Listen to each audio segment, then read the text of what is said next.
Welcome, everyone, to another Bible study. Super excited about coming forward today, y'all. I had to. Oh, it is a little chilly in here. You know, most times when I do these Bible studies, my nose is running. You see me wiping my nose. It is because I have it so cold in here, y'all. Like I'm at the age in my life where I'm constantly hot. I'm hot.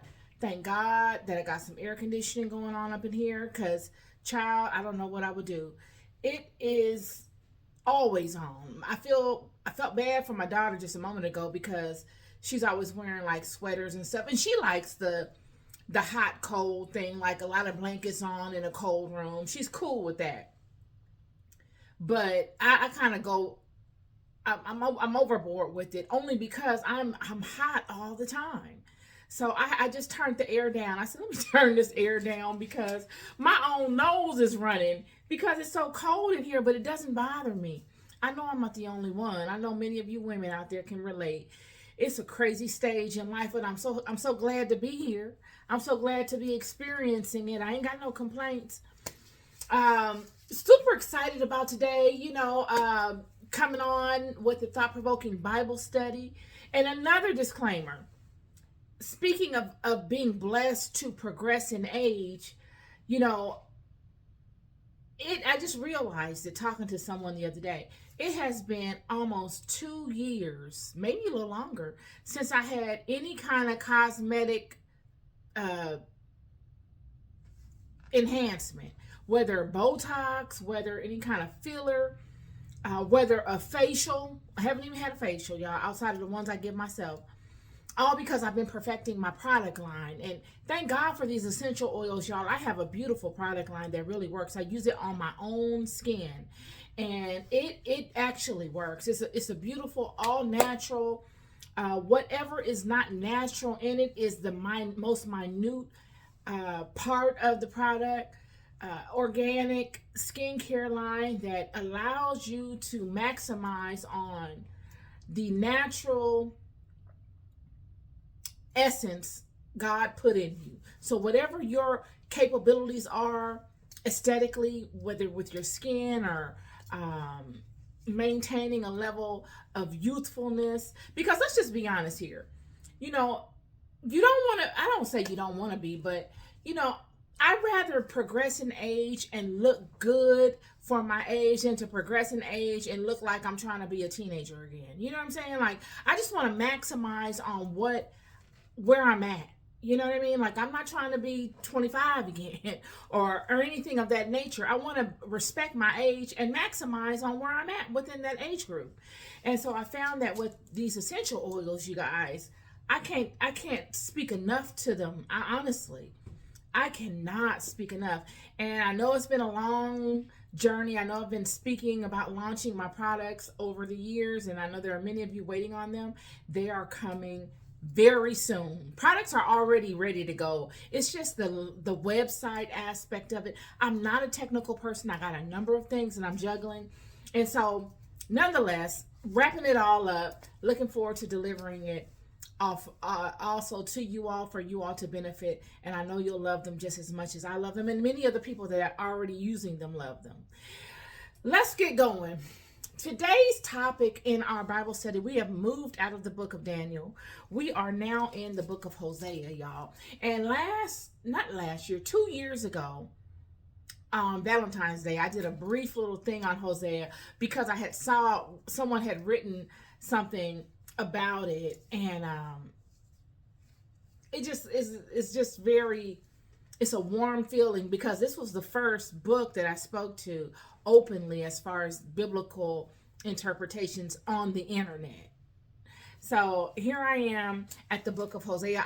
I've traveled from the beginning of this book, from Genesis all the way to this book, and I haven't skipped any chapters outside of, I want to say I skipped Ezra, but nonetheless, um, very excited about today's conversation. So let's just get to it. I'm going to invoke the Spirit of God to help me in interpreting God's word. Heavenly Father, I come before you in love. I ask that you cover me with your attention. You clear this space of any energies that are not conducive to the flow of your energy. Use me as your vessel, today and always, to reflect your truth to the children. Lessen me and magnify you today. Move as you wish in this place and through me. I love you so deeply and I thank you. In God's name I pray, amen. All right, y'all. So we're speaking to the book of Hosea. I'm going to be reading from chapter 1, verse 1 through verse... I'm going to read the chapter 1 in general, all of chapter 1. It's just 11 verses, okay?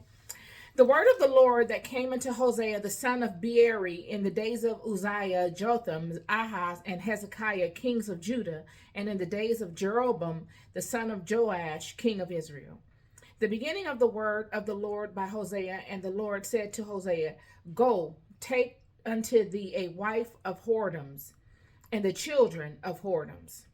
For the land hath committed great whoredom, departing from the Lord. So he went and took Gomer, the daughter of Diblaim, which conceived and bare him a son. And the Lord said unto him, Call his name Jezreel, for yet a little while I will avenge the blood of Jezreel upon the house of Jehu, and will cause to cease the kingdom of the house of Israel. And it shall come to pass at that day that I will break the bow of Israel in the valley of Jezreel. And she conceived again and bare a daughter. And God said unto him, Call her name Laruhamah, for I will no more have mercy upon the house of Israel, but I will utterly take them away. But I will have mercy upon the house of Judah, and will save them by the Lord their God, and will not save them by bow, nor by sword, nor by battle, by horses, nor by horsemen. Now, when she had weaned Laruhamah, she conceived and bare a son. Then said God, Call his name Loami, for ye are not my people, and I will not be your God. Yet the number of the children of Israel shall be as the sand of the sea, which cannot be measured or numbered. And it shall come to pass that in the place where it was said unto them, Ye are not my people, there it shall be said unto them, Ye are the sons of the living God. Then shall the children of Judah and the children of Israel be gathered together and appoint themselves one head, and they shall come up out of the land, for great shall be the day of Jezreel. All right, y'all. So God is it's constantly this space, because Israel has not come up out of their slumber. They've fallen, and many of us today. I don't want to get into that just yet. I want to stay on what God spoke to as far as his command to Hosea. And he commanded Hosea, he said, Go and take unto thee a wife of whoredoms and children of whoredoms, for the land hath committed great whoredom, departing from the Lord. And,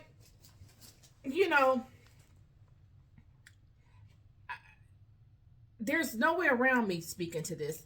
The children have gone so far. They have departed so far out of the law of the covenant. They've transgressed so far out of the history of their own history. But this is how the enemy works. In a way, God can hold these children accountable, because it is their responsibility to keep the law in their heart. It is their responsibility to keep their eye on this law so that no one can come upon them and swap it out. But because they've become enamored with all of the things that are around them, the creations of their mind and their hand and their word, they've become enamored with outside stuff. They've become enamored with the results of their creations. So much that they have forgotten actually where their power comes from. They've forgotten the method of how they are created. They've forgotten the fundamentals to this. And because they've taken their eyes off of it and they haven't paid attention to it, they've paid attention to the things that do not serve them, the things that they will always need to serve. They've mirrored their realities. Their realities have become mirrored in front of them. And now they are in a state where they're serving other gods, gods that would normally have to bow to them. Gods that actually need their attention more than they need to deal with these gods. Everything has been reversed. The roles have been completely reversed upon these children. And they've given away freely that which is precious for nothing. And they can't get enough of all of the nothingness that they desire. Because they don't know, they've forgotten the method of operation. They've forgotten the way of things. And I believe this is one of the reasons why God does not give up on us. God does not give up on us because he knows the state that we're in. We're caught in between two forces, positives and negatives. You could even go as far as saying God and Satan. Help and the opponent. We're caught in between those. And we always default to the negative because the negative is easy, friend. The negative is everywhere. You can always fall in alignment with the negative. There's not a lot required for the negative. There's a lot required to stay in alignment to the positive, but the positive covers you like the negative cannot. There is no lack in the positives. There is no want in the positives, but the positives come with responsibilities. So he comes to Hosea and he says, you know what? I had enough. I want to show you in a first person perspective what I'm talking about. I want you to go marry a whore and be a father to all of the children that she has acquired through her various whorings in life. She's a career whore. Is all she knows. She knows nothing about dedication. She's not that type of girl. She's the type of woman, you know her by her fruit. She is a type of woman that whores around. You make her your wife. I want you to take her, and I want you not only to take her, I want you to wife her. Meaning, I want you to invest in her. I want you to invest your love into this woman. I want you to pour your heart into her. There's no more investment than you can give than an emotional investment, friend. Because an emotional investment opens you up to every other kind of investment. It comes with everything. He said, I want you to wife her. And I want you to wife all of her children. I want you to be a father to them. And I want you to love them as if they were your own children. And then I want you to procreate with her. I want you to have more children with her, which creates a bind in the spiritual realm. Because a marriage is just a marriage in the world of the physical world. But when you have children with someone, that is a bond that nobody can break. That is a bond in the ethereal and in the physical. That in itself is a covenant, a very powerful one. Whether you want to adhere to it or not, it's not a want kind of thing. It is what it is. God told Hosea to go do these things. And then he allows Hosea to experience all that one experiences from a woman like that. You can't trust her. She doesn't care about building a home. She don't even want to be at home. You're going to be the housewife. You're going to be at home every day with the kids because she's out. It says here.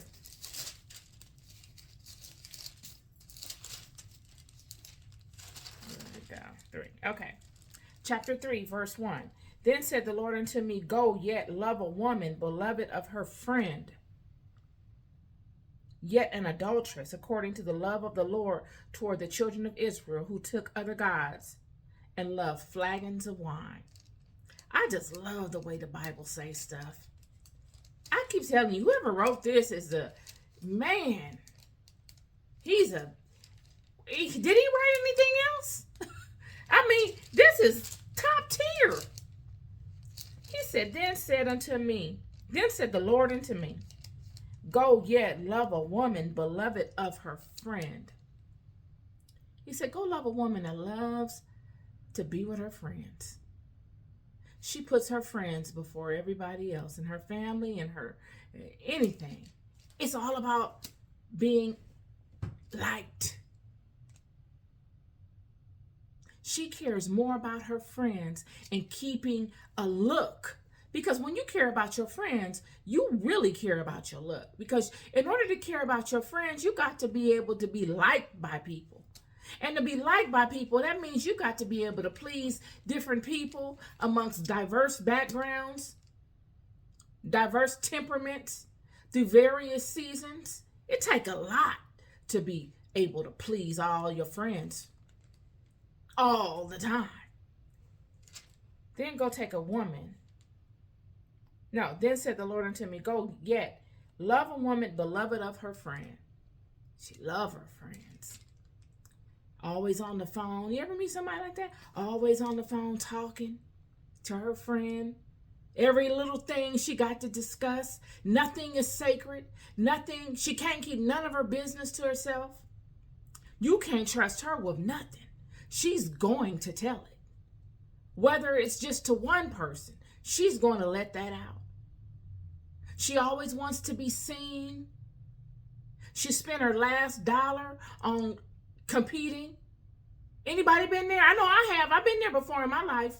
Thank God in my younger years. I'm glad I got them years out the way. He says, yet an adulteress, according to the love of the Lord toward the children of Israel. She's disloyal. You cannot trust this woman. She will bend over for anybody. Everything is for sale. Everything. If the price is right, you can get it. Any and everything. And I'm not talking about just physical interaction. If you make enough money, she gonna try her hardest to be up under you. She will fall into any role you need just to be by your side.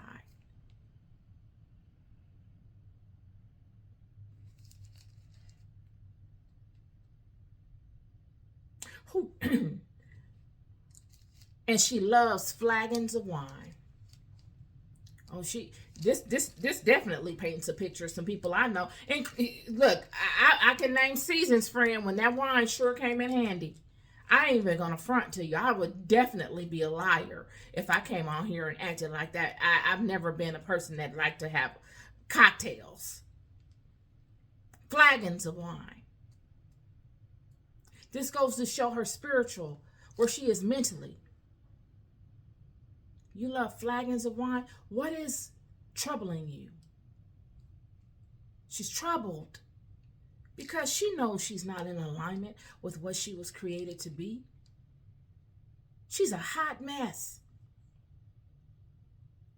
Her heart is yearning for something other than what she is doing. The Spirit of God, the force that is within her, is yearning for something else. So she's restless, and nothing helps except for the ease that wine will bring you. That wine takes off the edge, friend. I've been there.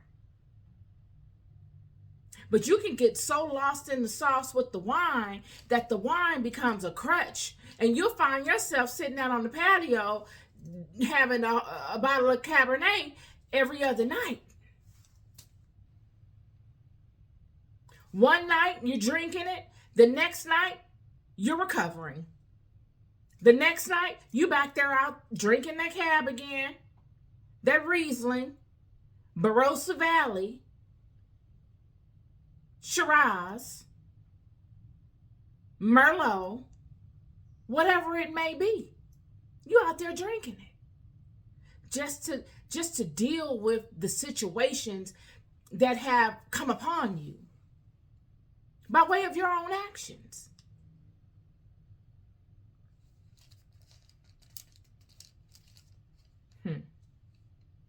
Or the actions of others.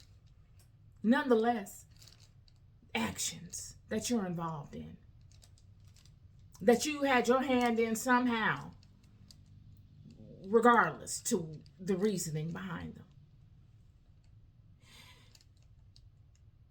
And in doing so, God speaks many revelations to Hosea about the children and his disgust with them. God is disgusted. God said, I'm done with you. He has cursed the tribe of Ephraim. Cursed them. I mean, really put them to shame. Ended them. And all because of what? I mean, I can go over this. I've gone over this so many times. I really want to hit it from another angle today. We got to get to a point where we can face it. And we say, all of this because of what? What is this stemming from? It is stemming from the children forgetting from whence their power comes. They have lost the reality of things. They've got so enamored with the BS, the nonsense, the bull crap, that they've lost where the truth is. They're wandering in the wilderness.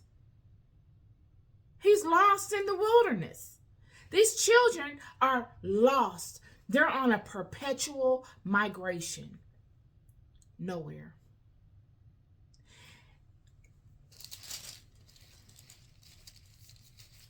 For their mother hath played the harlot. She that conceived them have done shamefully. For she said, I will go after my lovers that give me my bread and my water, my wool and my flax, mine oil and my drink. She's going, basically what this is saying is that the entire population of these people are looking outward for that which they create from within. They are worshiping the idols that they create. They are worshiping systems that they have agreed to work in, to play a part in their societal systems. They've forgotten the original way. I'm going to read Hosea 11, verse 9, just a portion of it. And this goes to show you what I've said all along about where God rests. It says I'm going to read the whole verse. It says, I will not execute the fierceness of my anger. I will not return to destroy Ephraim. Then he goes and says, for I am God and not man, the Holy One in the midst of thee, and I will not enter into the city. He said, I am God and not man. I just said this on my last podcast video.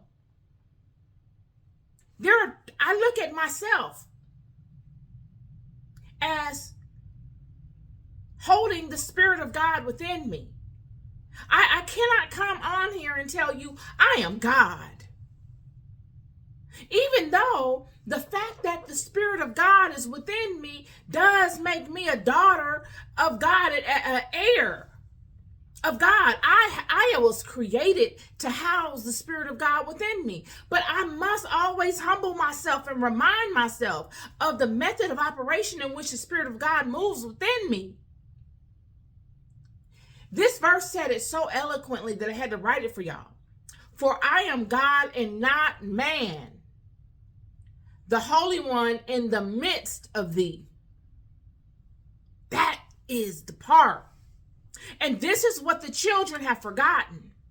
You get to a level of success or you get to a level of knowledge and you begin to say that you are the whole kit and caboodle. And you're not. You're someone that you will bow to anybody to get your will done. Is that a God? You will. If you get put in the right situation, friend, and you stand on that, and you don't have a totality and knowing of the true nature of things, you will bow to anything to get your will done. Gods don't do that. Gods create. Gods are able to forecast out so far in advance to prevent any of that. God that's we're talking about in the book, the God of Israel, knows a thing from its end. He writes it and then allows it to happen. Then he sends somebody to come and interpret it. And then he creates judgment of it. That's what this is. That's what gods do, friend. You can search anywhere across this planet. That is the recipe. They write it all. This was written from the beginning. There is no, and this is the part, there is no happenstance here. Once you get on a path of walking with God and acknowledging God and seeing yourself in God, knowing your role, you begin to realize things. You begin to know that there is no coincidence. God is brilliant. Do you see a coincidence around you in nature? Do you? I want to ask you something. What makes life so beautiful? Look around, think in your mind, what makes life so beautiful? I'm not talking about your job. I'm not talking about no matrix stuff. I'm not talking about a car. I'm not talking about any of that. Just if it was you alone here on this planet, you didn't have no other person, not another animal, nothing. What would make life so beautiful? Wouldn't it be nature? The birds and the trees, not the birds, the trees and the waters and the rocks and the way the water runs down the rocks and seeing that and having that invoke a certain type of spirit in you. Feeling a cool breeze that brings the smell of fresh flowers at certain times of the year. Nature. It's nature that makes this thing beautiful. Now imagine having life without it. Even if you had all the technology, what would life be like without nature? It would be very hard.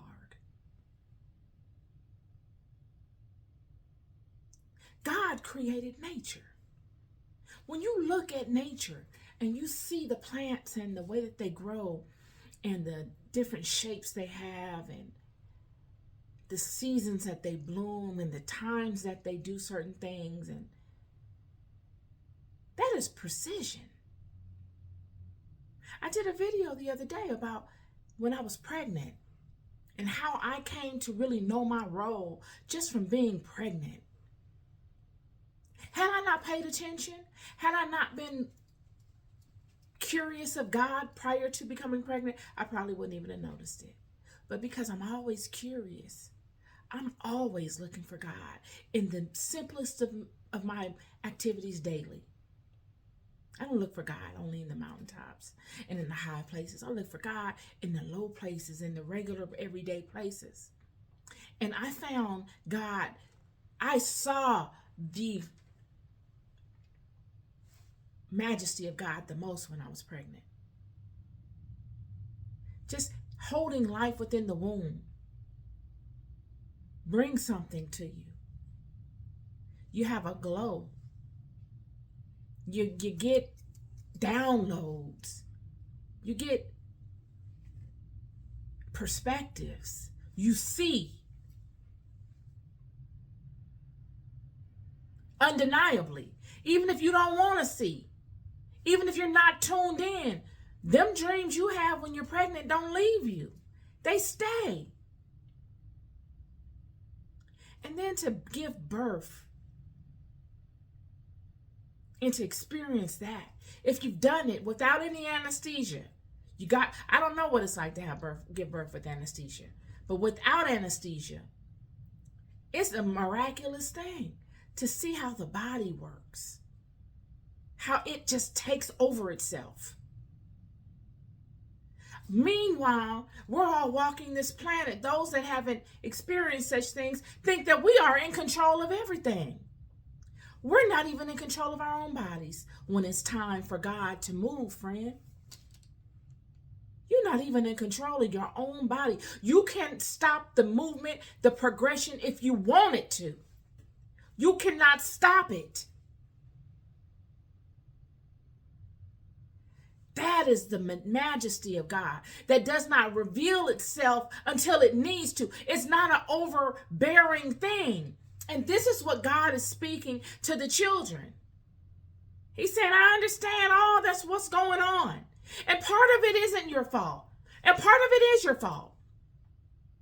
How many of us have been in situations that we found ourselves in that we intimately and honestly didn't go into maliciously? Yet we found ourselves in situations like Eve. She thought she was doing the right thing. She's following the chain of command. Sure, she could have said, no, I'm not going to do this. But what do? When you get in them rooms and you're standing next to the chief and then the chief's chief, these are the heads of the whole thing. Do you say no? Or are you just glad you in the room like, dang, I'm standing here with the chief? And then also the chief's chief. And they're talking to me. They're actually talking to me, and they want to know what I know. They're interested in me. And now they present me with this opportunity that didn't seem right, but the information that they gave me, I believe to an extent because of the level of knowledge that they have. They know way more than me. So they enlighten me. It gave me a new perspective. They gave me some insider knowledge that everybody else don't know. And they came to me because I'm the queen of the female lot.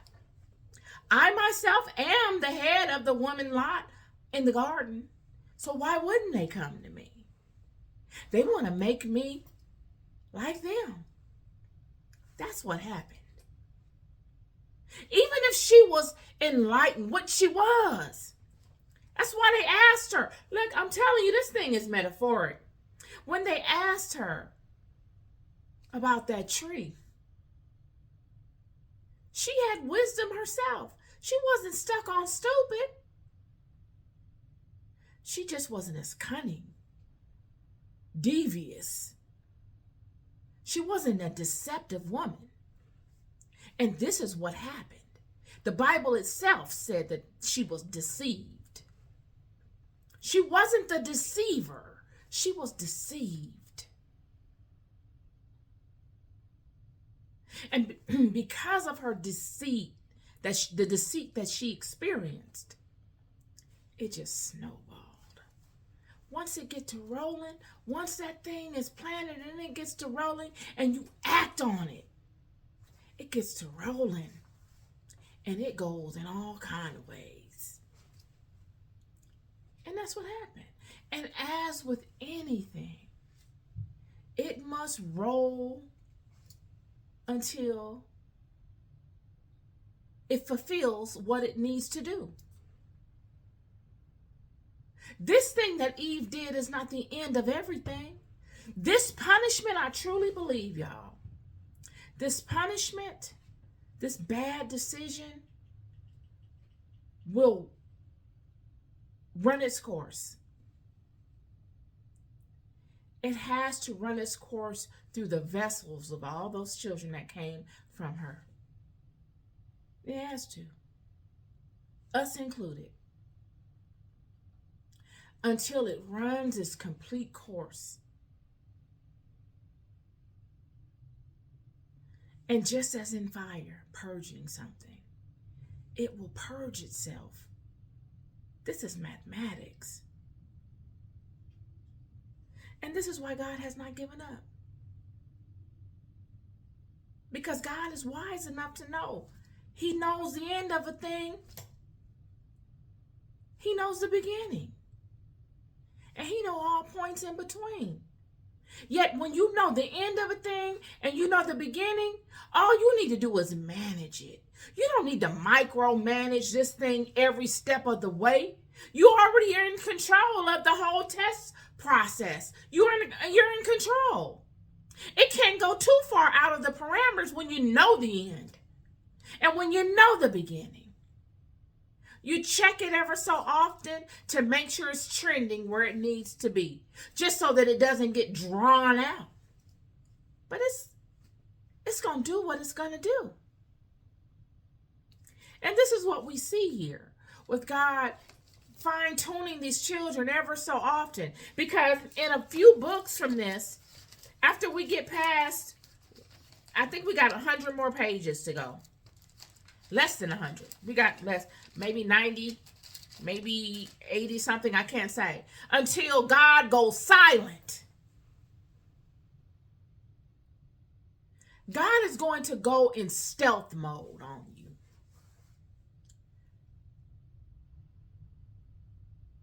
And God will allow the children to go. Because now we're in the midway point. He knows the end. He knows the beginning. He's managed these children from the beginning up to the middle. And then he's going to go stealth. For 400 years, I want to say. I forgot to look that up. 400 or 600 years. He goes silent. You don't hear nothing. No prophecies are being revealed. None of it. They don't have an ephod. Nothing. Nothing. And a lot happens in that time. We ain't got there yet. But those times directly affect this time we're in. The time we're in now are directly affected. Because then comes the New Testament. Matthew was created.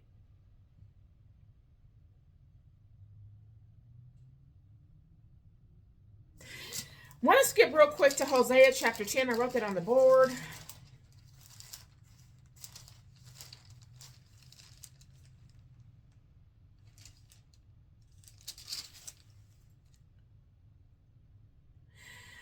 Hosea chapter 10, verse...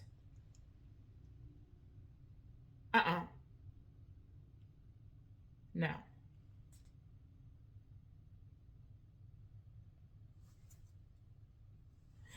So to support, I'm not going to end with this, but to support what I've been saying as to how the children have just been turned, they're in a mirrored reality. Literally, they are. Chapter 10, verse 13, ye have plowed wickedness. Ye have reaped iniquity. Ye have eaten the fruit of lies, because thou didst trust in thy way, in the multitude of thy mighty men. You trusted in your own way. You didn't lean on the counsel of God within you. He's saying, look, all of us can relate to this. When something comes upon you, you're put in a situation where You can do what your flesh wants you to do. You can do the popular thing. You can do the thing that everybody is doing that doesn't make you feel good. That your heart, the law within you is telling you to do otherwise, to do the opposite of. You can do that thing.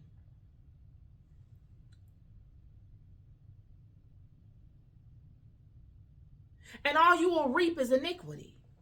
All you will reap is a latter event in your own life that will bring upon iniquity to you. Because you've eaten the fruit of lies. And because you trusted in your own way. You didn't lean on what the heart was telling you to do. You did what your mind, what your flesh, what your ego wanted to do. In the multitude of your mighty men, of your friends, all of your peers, you wanted to look away. You wanted to compete. You wanted to fit in. And so because you needed to compete, because you wanted to fit in, because you wanted status, you wanted all these worldly things that you only get from your peers, from competing with them, befriending them, falling in line with them, you have brought all these iniquitous things upon yourself. You haven't done it for anything righteous. What are you doing in your life that is righteous? I just got to say that. I'm not a holy roller. I'm not here to tell you you're doing anything wrong or you're doing anything right. But I just want to know.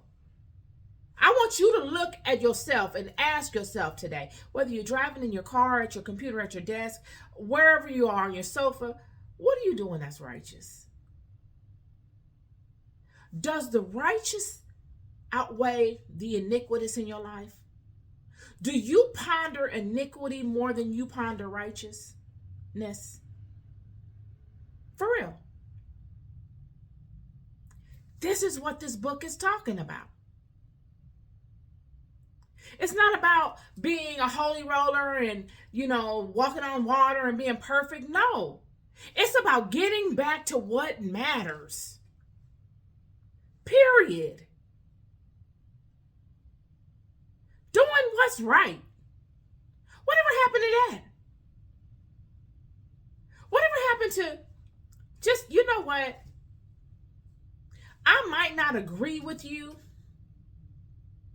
but I can understand you. I can respect it. I've been in situations where I didn't make the best of decisions in either, friend, so I'm not going to sit here and judge you. But I can understand how you could feel, or even if I can't understand how you could feel, I wish you the best. I wish you the best. Because I might not agree with you, and I might see it another way, and this is how I see it.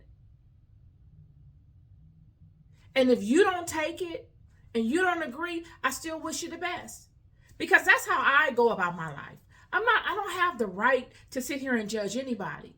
I could be the most judgmental person, but what is it going to get me? I've worn too many hats in this life to ever believe that I could judge somebody and say, well, God told me to tell you that this is going to happen to you. And I cannot do that. I will not do that. I'll just remind you, when you come on this page and you see anything that I deliver, regardless to your reasons of coming, I want you to leave knowing something more about the God that is within you. I want you to leave knowing more about the you that you were before all of the stuff of life. I want to remind you of that person. Because that is the person that God is asking these children to get back to. Get back to you. Because there is no separation between me and you. There will be many that will come and debate you about me. They will come upon you and debate you all day about me and the legitimacy of me and where I am and what my name is and all of this type of stuff. And that's fine if that's what you want to spend your time doing. I'm not going to love you any more or any less because of it. I will not love you anymore because you go and burn someone, their dreams and goals down in my name as if I need you to be my army. I don't need you to do that. I need you to know. That's it. You need to know. And if you see somebody else that doesn't know, put up your flag or shine your light and remind them. That's it, and that's it. This is what God is telling the children. You need to get back to you because me and you are not separate. I am in you. Jesus said, me and the Father are one. It's not no, okay, let me go and talk to the Father about this. I'll be back. Oh, I'm going to take a pilgrimage to Madagascar, and I have some sages that are going to be meeting me at the port because I don't fly in technology. I only take boats, which is a form of technology, but nonetheless, I only take boats. And the sages are going to meet me at the port, and we're going to walk 200 miles to the cave, and we're going to stay in the cave for 6 months and only eat prunes and water, and that's that. And I'm going to have an epiphany from God there. You can have that same epiphany from God driving on the freeway. God is within you. God said, I'm a God that walks in tents. God is something else, yo. God, I love God. I love God. I love the Spirit of God in me. I do. It's the best part of life. It makes life an adventure. I'm telling you, life is adventurous. I wake up in the morning thinking, okay, what we doing today? What's coming today? I'm excited. I'll be tired though, y'all, too. I be tired sometimes. Only because of people. Not because of God. God don't make me tired. People. It is God that allows me to overcome the stuff of people. I'm telling you. The people that God is speaking to in this book that are not in alignment. No judgment. They're not vibing from that holistic place. They're hurt. They're broken. Broken, hurt people that don't realize the power that they have within them, that bow to things that are beneath them, and they find themselves in these perpetual traps of iniquity. And so all they know how to do is spew out iniquity. You ever meet somebody like that? They just can't help it. No matter what you do or say, it's just like you give them enough time by themselves, they got a new iniquitous endeavor. It's all iniquity. And they will hate you because of their own iniquity that they cannot find their way out of. This is what God is speaking to these people. God is saying, I'm taking away your prophets. I'm cursing the seed. I'm cursing the tribe of Ephraim. And I'm about to go dormant on you. You think this is bad? I'm cursing you.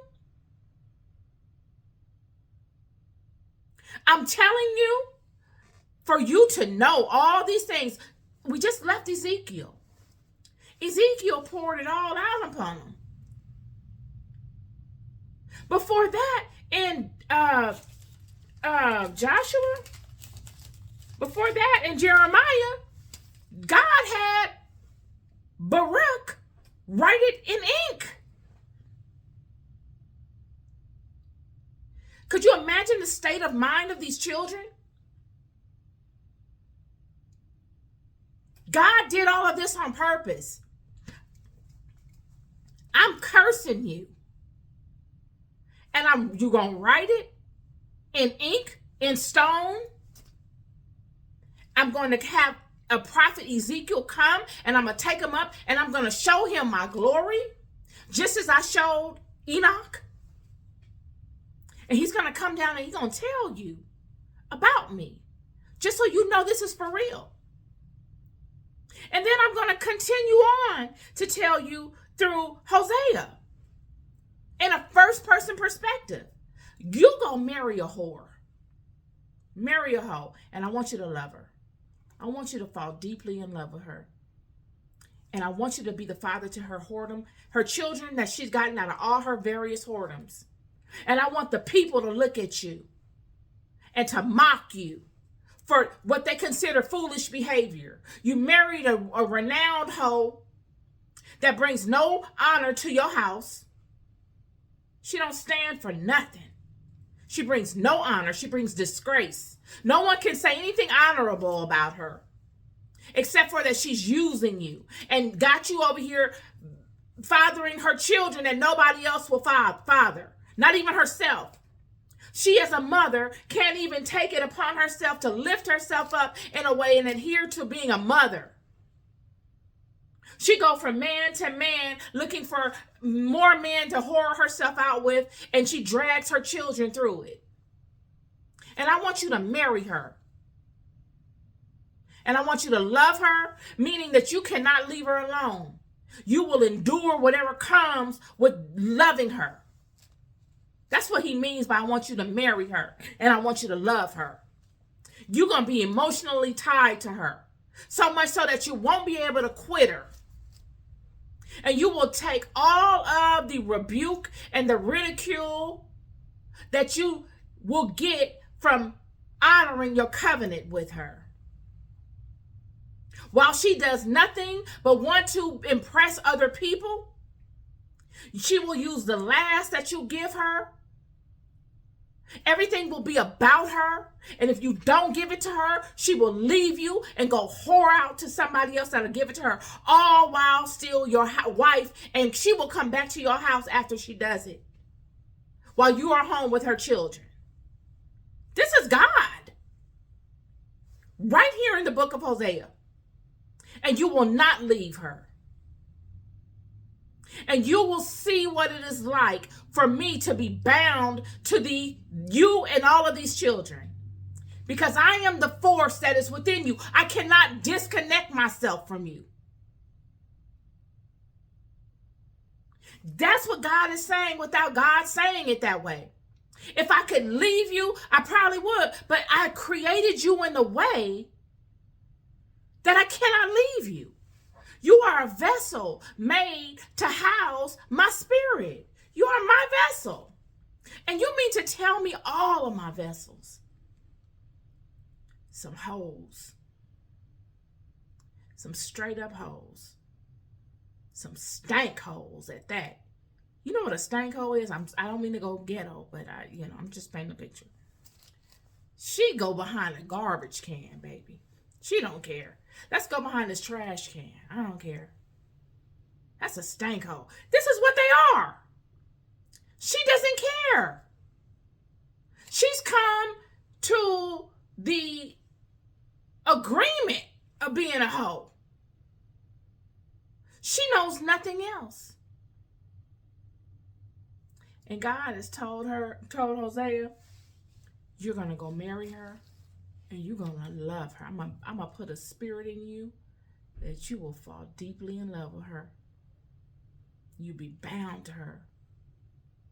And we all know how that looked. This is my Bible study for the day.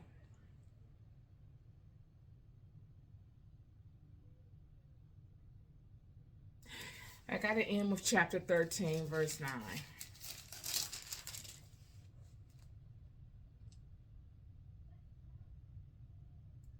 God says here, chapter 13, verse 9, O Israel, thou hast destroyed thyself. but in me is thine help. That's what I want to end it on. No matter where you go, there you are. Nowhere to run to, nowhere to hide. You can do all the bowing, all the idol worshiping you want to do. But friend, I'm here to tell you, just as God said in this, O Israel, thou hast destroyed thyself, but in me is thine help. In the end, you will realize this. Whatever the end is, whether it's the end of your life, whether it is the end of the season of iniquity that you are in, whether it's the end in the season of whoring that you're doing, whatever that end is, you will come to the realization that it is within you. Your help will come. It will just occur to you. You will be able to face it. You will be able to face yourself and your situations and all of your activities, and you will come to the realization that's within you. And it usually comes in the form, friend, of you getting back to the real you. Not the you that you've created to face the world and to compete against men and women for money or for status or for whatever.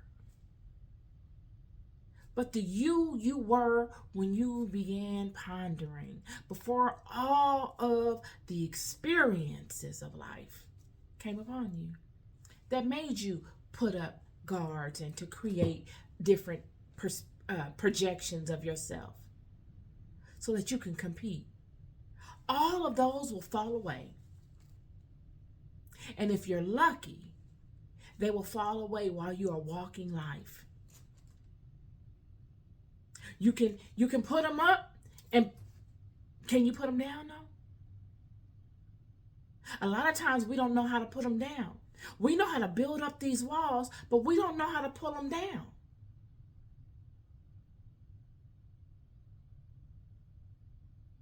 In the end of whatever, you will see yourself as who you truly are. And hopefully at that time, when you see yourself as you truly are, you will still be able to go out into the world and project that and cause change in the world based upon that, not based upon the projected person that you've created to compete, but based upon the true nature of you and the God that is within you. You will not, and you will stop allowing the flow of water to cease. You will allow the flow of water to just flow freely in your life without fear of what it looks like or fear of what other people are going to say. None of that will matter. Take it from me. None of that will matter. You will be bold enough to go and honestly do you. Authentically. Like, even if you feel someone has got the slightest dislike to you doing you, that will give you more motivation to do you in a weirder way. That's how accustomed you will get to doing you. Because that is exactly what you were put here to do. To allow the flow of spirit in your life, to allow it to flow freely, to not stop it. That is one of the great sayings is, did you stop the flow of water in your life? Did you? That's one of the greatest sins. Don't stop the flow of water. Be courageous enough to do you. Be courageous enough to rebuke all of the activities you've done. Forgive yourself from all you have allowed yourself to go through to compete in the world that were designed to wreck you and to rape you and to break you down just so you could compete. Forgive yourself for all of that. God will wash all of it away, friend. I'm here to tell you. And God will build you up mightier than you have ever experienced before. I'm here to tell you. And He will use all of them experiences, all that knowledge you got in the world of competition, in whatever circles you've experienced. And God will build you up with His water that's already flowing in you. And you will be able to be an asset in those environments. You're loved more than you'll ever know. Don't ever, for a second, deny it. Don't ever for a second let no one tell you that that is not true. That is a fact. Be good to yourselves and be good to each other. Peace and love.